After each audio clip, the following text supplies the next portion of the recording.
అందరు కూడా నమస్కారం. ఎలక్షన్ రిజల్ట్స్ వచ్చిన గత నెల రోజులుగా పుంగనూరు నియోజకవర్గంలో రాజంపేట పార్లమెంటు పరిధిలో అదేవిధంగా ఈరోజు మీడియాలో చూస్తున్నాము. రాష్ట్ర వ్యాప్తంగా కూడా ఈరోజు వైఎస్ఆర్ కాంగ్రెస్ పార్టీ నాయకులు, చిన్న చిన్న లీడర్లు వీళ్ళందరిపైన ఆస్తులపైన భౌతిక దాడులు, అదేవిధంగా రకరకాల ఈరోజు దాడులు గురవడం చూస్తూ ఉన్నాము. ఇది చాలా దారుణమైన పరిస్థితి. మరీ ముఖ్యంగా పుంగనూరు నియోజకవర్గంలో ఎప్పుడూ లేని కొత్త సంస్కృతికి ఈరోజు తెరలేపుతూ ఉన్నారు.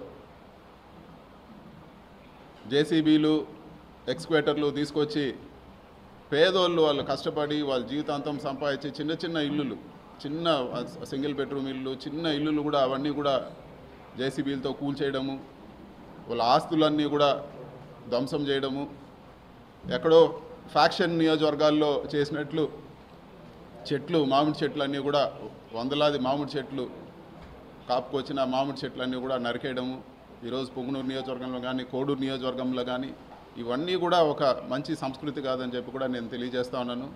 రాజకీయంగా అంటే ఏదైనా రాజకీయాలు ఎలక్షన్లప్పుడు రాజకీయంగా కొట్లాడలే కానీ చిన్న చిన్న వాళ్ళపైన వచ్చి వాళ్ళ ఆస్తులపైన ఈరోజు వాళ్ళ కుటుంబ సభ్యులపైన వాళ్ళ వెహికల్స్ కానీ లేకపోతే ఇంకా కూడా దారుణమైన విషయం ఏమంటే పుంగనూరు నియోజకవర్గంలో పేదవాళ్ళు ఆవులు మేపుకొని బతికే వాళ్ళు ఆవులు దొంగతనం చేసి తీసుకెళ్ళిపోవడము, కళ్యాణ మండపాలు కూల్చడము, ఈరోజు దారులు ఇవ్వకుండా అడ్డగించడం, ఇన్ని కూడా ఘోరంగా జరుగుతూ ఉన్నాయి.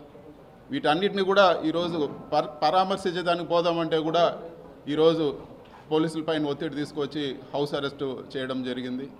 ఒక ఎంపీగా నా నియోజకవర్గంలో తిరగడానికి కూడా ఈరోజు నా నియోజకవర్గ ప్రజల్ని కలవడానికి కూడా ఈరోజు రెస్ట్రిక్షన్స్ పెట్టి తిరగనీయకుండా, ఇది వరకు షెడ్యూల్ పెట్టుకుంటే పోలీసు వారు ఇంకొన్ని రోజులు పోనీయండి సార్, ఎలక్షన్ అయింది ఇప్పుడే కొన్ని రోజులు పోనీయండి అని, మరి ఈరోజు కూడా హౌస్ అరెస్ట్ చేసి ఆపాల్సిన అవసరం ఏముందని చెప్పి కూడా నేను అడుగుతా ఉన్నాను. ఖచ్చితంగా ఇవన్నీ కూడా స్పీకర్ దృష్టికి కూడా తీసుకుపోతాము. ఇవన్నీ కూడా నా కాన్స్టిట్యూషనల్ రైట్. ఒక ఎంపీగా నేను ప్రతి గడప, ప్రతి కార్యకర్త, ప్రతి నా దగ్గరకు వచ్చే ప్రతి ఒక్కరిని కూడా కలిసే అధికారం ఉంది. ఈ విధంగా చేయడం సరైన పద్ధతి కాదని చెప్పి కూడా నేను తెలియజేస్తా ఉన్నాను. అంతేకాకుండా ఈరోజు సీట్లు తక్కువ వచ్చిండొచ్చేమో కానీ 40% మంది ఈరోజు రాష్ట్రంలో 40% మంది వైఎస్ఆర్సీపీకి ఓటేశారు. అంటే ఈ 40% మందిని రాష్ట్రం నుంచి పంపించేస్తారా? ఈ 40% మంది ఓటేసిన వాళ్ళందరిపైన మీరు దాడులు చేస్తారని చెప్పి కూడా నేను అడుగుతున్నాను. ఇది సరైన పద్ధతి కాదు, ఇది సరైన పద్ధతి కాదు. ఇలాంటి దాడులు, ఇలాంటి చర్యలు మంచి పద్ధతి కాదని చెప్పి కూడా నేను తెలియజేస్తున్నాను. అధికారము ఎప్పుడు కూడా ఎవరు కూడా శాశ్వతం కాదు. రాష్ట్రంలో ఎన్నోసార్లు పార్టీలు వచ్చినాయి పోయినాయి కానీ ఇలాంటి సంస్కృతి రాష్ట్ర వ్యాప్తంగా ఇది ఒక కొత్త ఒరవడికి తెరలేపారు. ఇది మంచి పద్ధతి కాదని చెప్పి కూడా నేను తెలియజేస్తున్నాను. ఖచ్చితంగా క్యాడర్కు, వైఎస్ఆర్సీపీ నాయకులు అందరూ కూడా చెప్పేది ఏమంటే ఖచ్చితంగా ఈ ప్రతి ఒక్క కార్యకర్తకు అండగా ఉంటాము. సాయశక్తుల ఏ ఇబ్బంది వచ్చినా కూడా ప్రతి ఒక్కరు కూడా అండగా ఉంటామని చెప్పి కూడా ఈరోజు మీడియా ముఖంగా నేను తెలియజేస్తున్నాను. ఈరోజు ప్రోగ్రామ్కి మీరు వెళ్ళడానికి లేదు, మిమ్మల్ని ఈరోజు ఇక్కడే హౌస్ అరెస్ట్ చేయాల్సి వస్తూ ఉంది. మీరు మళ్ళీ కూడా మాకు ఇన్ఫామ్ చేయండి, మళ్ళీ కూడా మేము ఇది చేస్తామని చెప్పి ఇదివరకే నేను ఇన్ఫామ్ చేసే వచ్చాను, మళ్ళీ ఎందుకు చేశారని చెప్పి కూడా నేను అడగడం జరిగింది. విత్ ప్రొటెస్ట్ కూడా సైన్ చేసి ఇవ్వడం జరిగింది. కేవలం ప్రజలకు దూరం చేయలేని కక్షతో ఈ విధంగా వ్యవహరిస్తున్నారు అనుకోవచ్చా? ఈరోజు చెట్లు నరికేస్తారు, ఈరోజు ఇల్లులు కూల్చేస్తారు. సో ఒక ప్రజాప్రతినిధిగా నేను అక్కడ పోయి ఆ ఇల్లులు కూల్చింది కానీ ఆ చెట్లు నరికించింది వాళ్ళు పరామర్శిస్తే రాష్ట్ర వ్యాప్తంగా ఈరోజు అందరూ కూడా తెలిసే పరిస్థితి ఉంది. ఇవన్నీ కప్పిపుచ్చడానికే ఈరోజు మమ్మల్ని నియోజకవర్గంలో తిరగనీయకుండా చేస్తూ ఉన్నారు. ఇంకా అదేవిధంగా ఈరోజు ఎంపీటీసీలు, అదేవిధంగా మిగతా ఉండే సర్పంచులు కానీ ప్రజాప్రతినిధులు చిన్న చిన్న ప్రజాప్రతినిధులు అందరినీ కూడా బెదిరించి పార్టీ మారమనో లేకపోతే వాళ్ళని ఒత్తిడి చేసో లేకపోతే రిజైన్ చేయమనో రకరకాలు ఇవన్నీ చేస్తూ ఉన్నారు.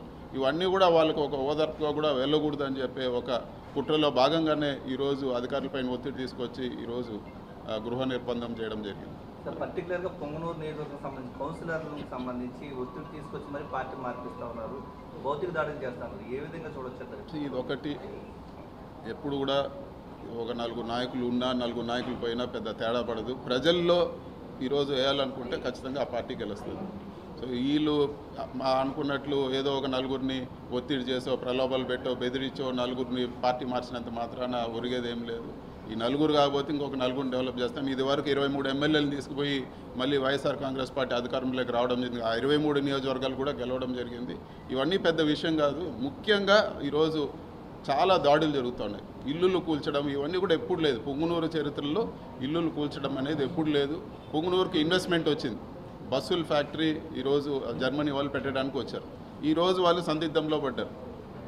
పొంగునూరుకు నష్టమా లాభమా ప్రజలు ఆలోచించుకోవాలని చెప్పి కూడా నేను కోరుతున్నాను. ఇన్ని గొడవలు జరుగుతూ ఉండి ఫ్యాక్టరీ వెళ్ళిపోతే ఇంకెవరైనా పెట్టుబడులు పెడతారా పొంగునూరులో? ఈరోజు వాళ్ళు వచ్చి శంకుస్థాపనకి వచ్చి పూజ చేసి అన్నీ పోయి ఈరోజు వాళ్ళు ఒక సందిగ్ధంలో పడ్డారంటే ఈరోజు ఎంత దారుణంగా ఉందో పరిస్థితి అర్థం చేసుకోవాలని చెప్పి కూడా నేను తెలియజేస్తున్నాను. పొంగునూరు నియోజకవర్గం పైన ఇదివరకు కూడా కక్ష కట్టారు. ఇప్పుడు మళ్ళీ కూడా కక్ష కట్టి ఇలాంటి చర్యలతో ఇలాంటి భయభ్రాంతులు గురి చేసి ఏ ఒక్క ఇన్వెస్ట్మెంట్ రాకుండా పొంగునూరు పక్కన ఎవరు చూడకుండా చేసే పరిస్థితి ఈరోజు వస్తూ ఉందని చెప్పి కూడా నేను మీడియా ముఖంగా అందరికి కూడా నేను తెలియజేస్తాను.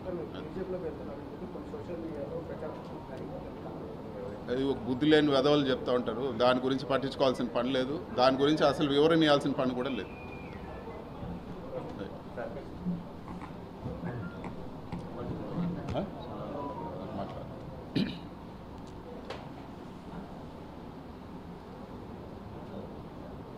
ఈ పొంగునూరు నియోజకవర్గంలోనే కాదు, ఈరోజు చిత్తూరు జిల్లాలో ఇంకొక విషయం కూడా చేయాల్సింది. ఈ పదవులు కావాలంటే ఎంతసేపు పెద్దిరెడ్డి ఇట్లా అని మాట్లాడి ఏదో షో కొట్టే వాళ్ళకే ఈరోజు తెలుగుదేశంలో పదవులు వచ్చే పరిస్థితి అన్నీ కూడా చూస్తూ ఉన్నాము. ఈరోజు మాకు ఒక ఇన్ఛార్జ్ ఇచ్చారు. మొన్న ఎలక్షన్లో పోటీ చేసిన చల్లాబాబు అనే వ్యక్తి. ఆయన 89 నుంచి చూస్తూ ఉన్నాం.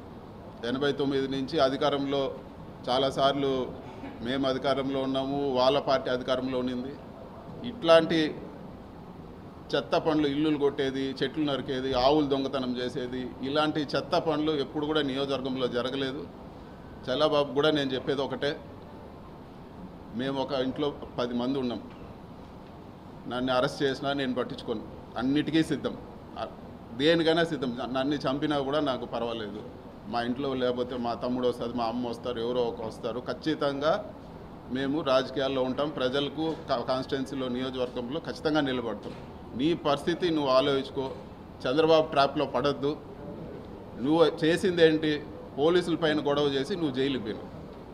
అంత మాత్రాన ఈరోజు అందరిపైన కక్ష పట్టి పోలీసులు ఆ రోజు కూడా ఏంటి కళ్ళు పోయే విధంగా బళ్ళు కాల్చి ఓపెన్గా పోలీసుల పైన గొడవ చేస్తున్నారు. వైఎస్ఆర్సీపీ వాళ్ళు ఎప్పుడు కూడా పొంగునూరు నియోజకవర్గంలో ఏ గొడవ చేయలేదు, ఎక్కడ అవ్వలేదు. ఇట్లాంటివి చంద్రబాబు ట్రాప్లో పడి నువ్వు చేసుకోవాలంటే నీ ఇష్టం అని చెప్పి కూడా నేను తెలియజేస్తా ఉన్నాను. నష్టపోయేది చివరికి ఇలాంటి చెత్త పనులు చేసి ఈ పాపాలంతా కొట్టుకుపోయేది చల్లాబాబే అని చెప్పి కూడా తెలియజేస్తాను. అదేవిధంగా ఈ మధ్యలోనే ఒకే పార్టీలో పనిచేసినాము. రాంప్రసాద్ అని మొన్న మంత్రి అయినారు. ఆయనకు కూడా ఒకటే అజెండా, ఎంతసేపు మా పేరు చెప్తేనే ఆయన పదవి నిలబడుతుంది. ఆయన కూడా నేను చెప్పేది ఒకటే, కొత్తగా మీరేమి అమెరికా నుంచో లండన్ నుంచో వచ్చింది ఏం కాదు. అందరూ కూడా ఇక్కడ చూస్తూనే ఉన్నాము. నిన్ను కూడా అందరూ కూడా చల్లాబాబు కానీ లేకపోతే రాంప్రసాద్ కానీ చిన్నప్పుడు చెడ్డీలు వేసుకున్నప్పటి నుంచి అందరూ తెలుసు. ఇవేవి ఈ రాజకీయాల్లో ఏమీ శాశ్వతం కాదు. చంద్రబాబు ట్రాప్లో పడి మీరు అన్యాయం అయిపోద్దని చెప్పి నేను తెలియజేస్తానని చెప్పి కూడా ఇది చేస్తాను. Thank you.